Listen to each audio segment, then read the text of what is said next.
Olá, sejam muito bem-vindos. Falamos ao vivo aqui do estúdio R7 Record TV, direto da Campus Party 2023, no pavilhão de exposições do AMB na capital paulista. Nossa última rodada aqui de conversa, a gente tem o prazer de receber a Aline Deparis, que é CEO da Privacy Tools. Seja muito bem-vinda, Aline. Obrigada, Adriana. Obrigada ao portal R7, em especial a Campus Party, por esse magnífico evento. Ao lado da Aline, o Nick Vidal, que é gerente de comunidade da USI. Também seja muito bem-vindo, Nick. É um prazer também conversar com você. Muito obrigado, prazer. Bom, vocês estão conversando com a gente antes de palestrar para o pessoal aqui na Campus Party, né? Qual que é a expectativa de vocês? O que vocês pretendem abordar na palestra de vocês? Muito bem, Adriana. A gente veio para cá com o propósito de falar sobre inteligência artificial. Sem dúvida, esse tema está nos Trend Topics, né? Todo mundo está falando de inteligência artificial em diversos momentos, em diversos segmentos, sobre diversas óticas. E o que a gente preparou? Um conteúdo muito especial acerca de inteligência artificial, mas não só isso. Privacidade e proteção de dados. Vamos falar sobre os nossos dados. E o Nick vai trazer um conteúdo super especial também. Nós vamos falar sobre open source. Inclusive, nessa edição da Campus Party, estamos celebrando 25 anos do open source. É um momento muito importante, porque hoje em dia tudo roda open source. Tá certo, a gente vai conversar, vamos dar uma pinceladinha em cada um desses temas aqui na nossa conversa, para quem está assistindo já ficar com vontade de estar aqui, inclusive depois para acompanhar a palestra de vocês. Bom, começando falando então sobre inteligência artificial generativa, né? A gente está naquele momento de discussão em torno do chat GPT, muita coisa, muita verdade e muita mentira em torno dessa ferramenta que já veio aí para revolucionar. Gostaria que você falasse um pouquinho disso para a gente, Aline, o que a gente pode trazer de bom dessa tecnologia? Sem dúvida, eu, enquanto empreendedora e alguém que acredita muito que a tecnologia ela vem para transformar a nossa vida e para transformar para melhor, né? E inteligência artificial generativa, ela também vem com esse propósito. Se a gente for olhar para o segmento da saúde, imaginem vocês que a inteligência artificial pode ajudar em pesquisas para acelerar a descoberta de doenças degenerativas, câncer, enfim. Então eu entendo que sim, a inteligência artificial ela vem com esse propósito de transformação, com esse propósito de entregar e acelerar cada vez mais o processo de tomada de decisão, mas não só isso, né? O processo de como que eu vou fazer as minhas atividades que são repetitivas, né? Me utilizando da inteligência artificial para que tudo isso aconteça de maneira muito mais rápida e eu, enquanto Aline, fique com a parte de criatividade, com a parte de criação, entregando, né, esse insumo aí para que a máquina me responda a partir do contexto que eu desejo. Recentemente a gente viu um robô dizendo que não era para o pessoal ficar preocupado, que os seres humanos não serão substituídos aí pelos robôs, né, Nick? Fala um pouquinho sobre o que você acha disso e qual é o teu posicionamento, na verdade, em relação a isso. Exatamente. Então, de fato, existe um risco de nós sermos substituídos por robôs, mas para que a gente consiga evitar isso, a gente precisa aprender sobre essa tecnologia. Como é que nós podemos ser mais produtivos com o IA?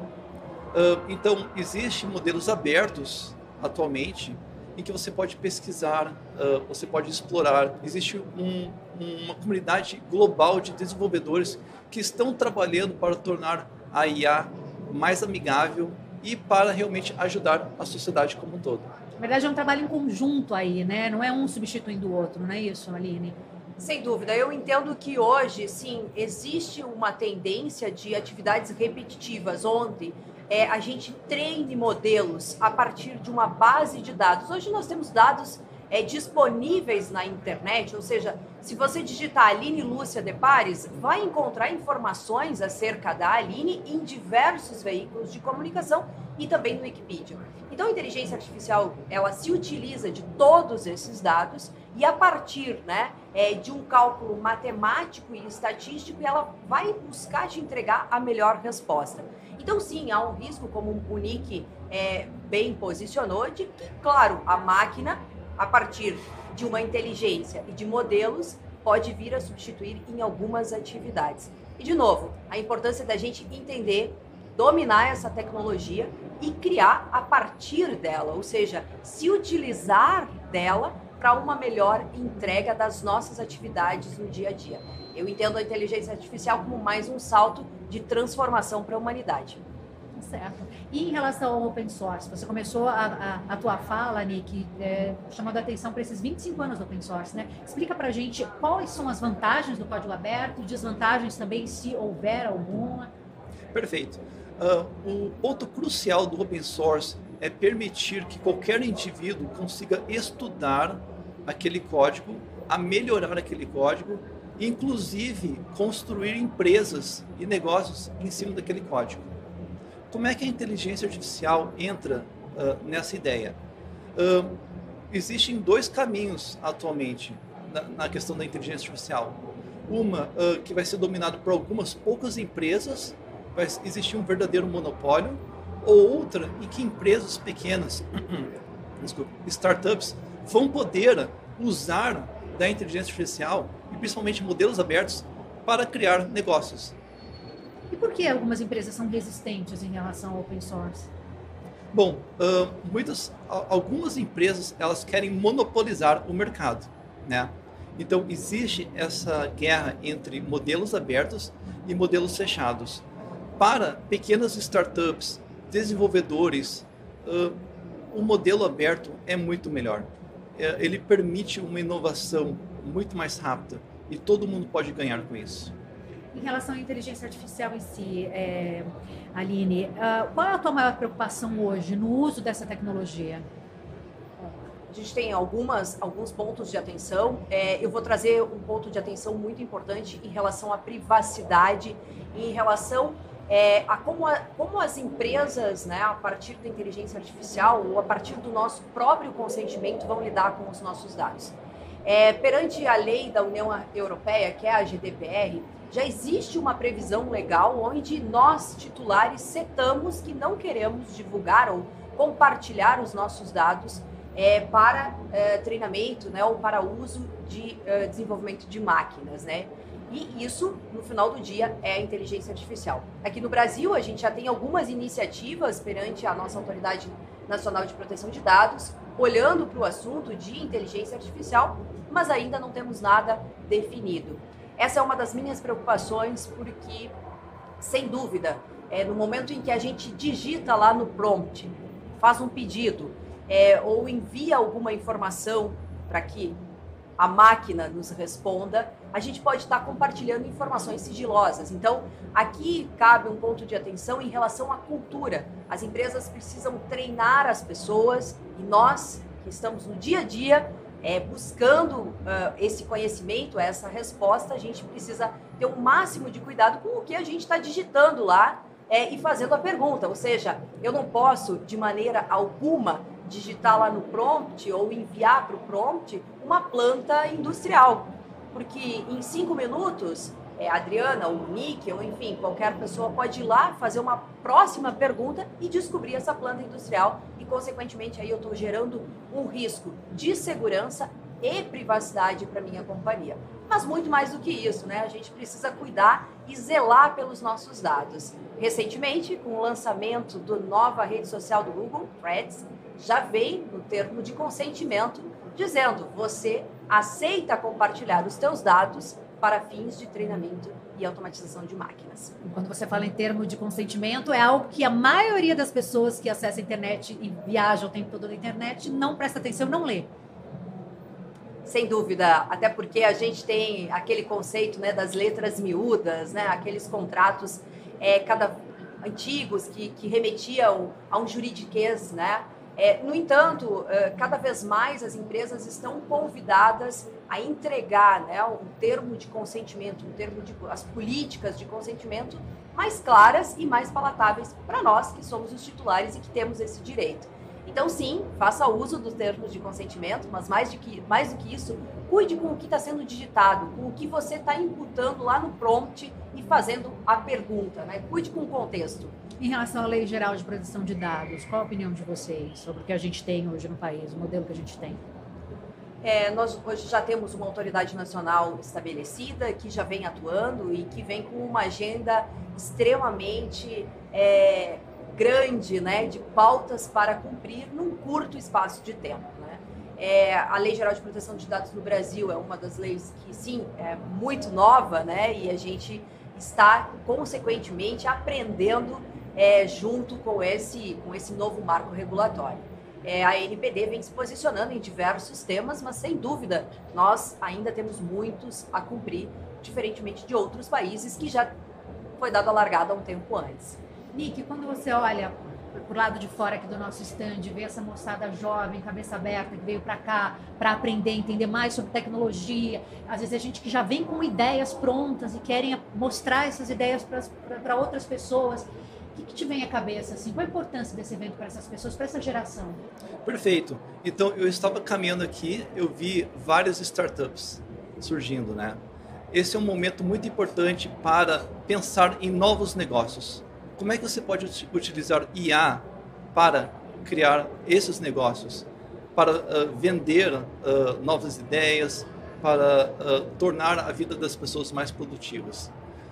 Uma das grandes vantagens dos modelos abertos, retornando a esse assunto, é justamente que permite qualquer um utilizar esses modelos e construir em cima deles.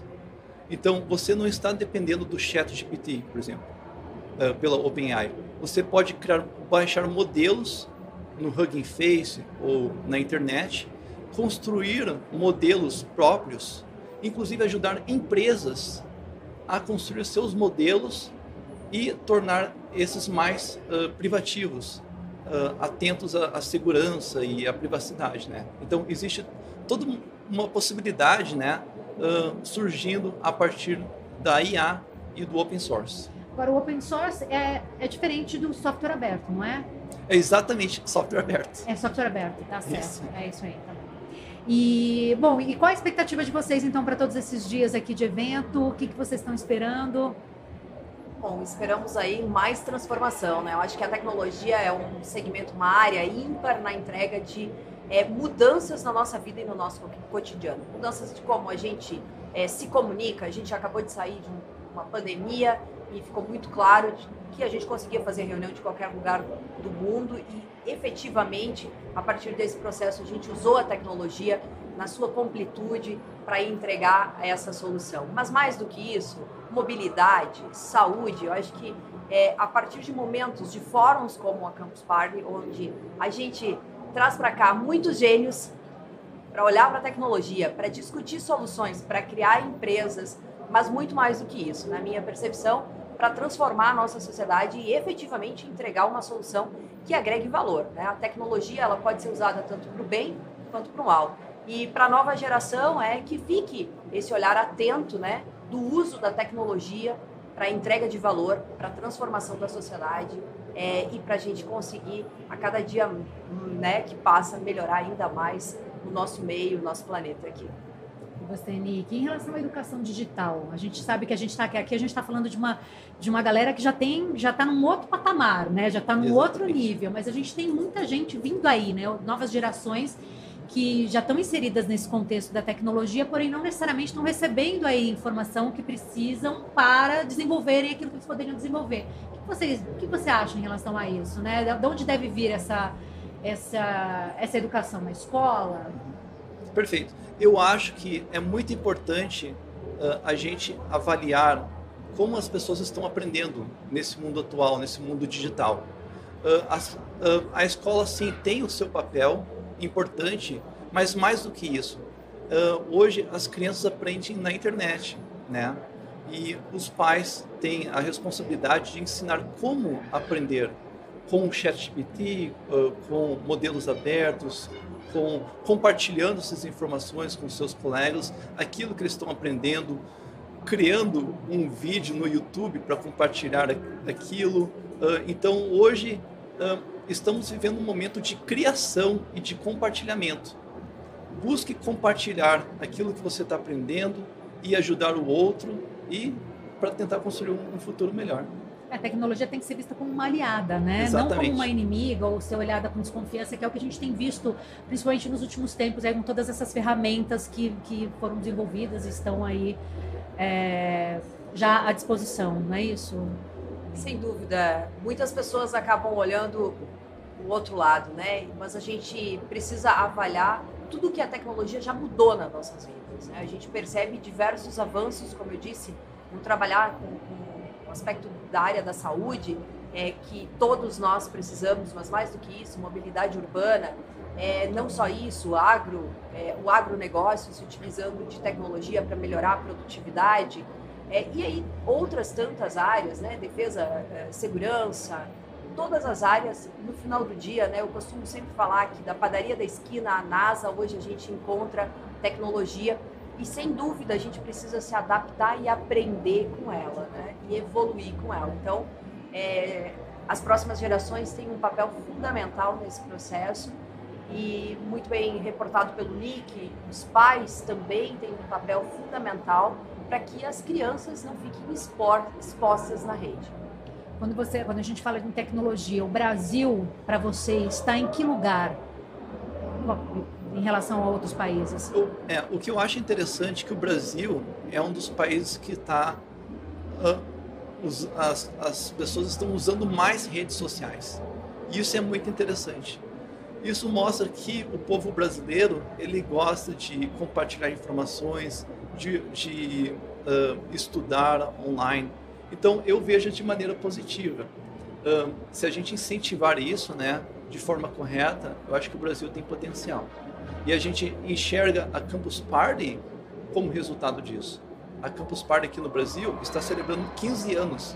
E veja todo esse movimento, todas essas pessoas compartilhando informações e aprendendo, né? O Brasil tem destaque pelo que você está dizendo também nessa parte dos usuários de redes sociais, mas nessa parte de desenvolvimento, como nós estamos, assim, a gente tem um lugar legal perante outros países, assim, de pessoas que estão engajadas e querendo desenvolver ferramentas e sistemas. Desenvolvimento em todos os aspectos. Os brasileiros, os melhores desenvolvedores, tem muitos brasileiros entre eles. Conteúdo também, muitos influenciadores brasileiros. Então, o brasileiro é um povo criativo, né? Então... Isso é nosso, né? Com certeza. E trazendo para o viés de empreendedorismo, eu acho que o Brasil é um país extremamente empreendedor. Exatamente. Que busca essa transformação através do empreendedorismo. Então, temos muitas empresas, a comunidade de startups é muito engajada e trabalha junto. E a gente começa agora... no Brasil, um novo movimento nesse sentido também. Eu acho que nós temos aí um bom futuro pela frente. E, novamente, né, trazendo aqui para a nossa realidade aqui de Campus Party, aqui mesmo tem um espaço muito legal de novas ideias, né, de startups que estão em busca de mostrar ali o que querem oferecer para o mundo, só estão guardando investimento, né, alguém que aposte ali na ideia delas, né. Esse é um movimento muito importante aqui no Brasil. A gente precisa se posicionar, sem dúvida, e investir nas startups para que a gente consiga ultrapassar esse período, né, que a gente tem aqui no Brasil, de que a empresa fica viva por 2 anos e tudo mais. Então, precisamos ultrapassar essa fase e, sim, apostar em ideias, porque nós temos um capital empreendedor muito interessante e que entrega efetivamente valor nas suas soluções. E o caminho é a tecnologia, né, gente? Não tem, hoje em dia, como você se desenvolver e ter destaque, ser competitivo, se não tiver tecnologia, não tiver de olho em tudo que está acontecendo. Exatamente. E eu ainda afirmo, tecnologia aberta. Tecnologia aberta, tá Exatamente. certo. Gente, eu quero agradecer demais a participação de vocês aqui com a gente. Aceitaram o nosso convite antes da palestra de vocês, então que a palestra seja maravilhosa, que o pessoal curta muito, porque conteúdo vocês têm e vai ser muito legal. A gente vai acompanhar daqui. Muito obrigado pelo convite. Um prazer. Obrigada. Para você, muito obrigada pela sua companhia nesse primeiro dia aqui com a gente. Fique ligado, amanhã tem mais entrevistas direto aqui da Campus Party 2023 no pavilhão de exposições do AMB, aqui no nosso estúdio R7 Record TV. Obrigada.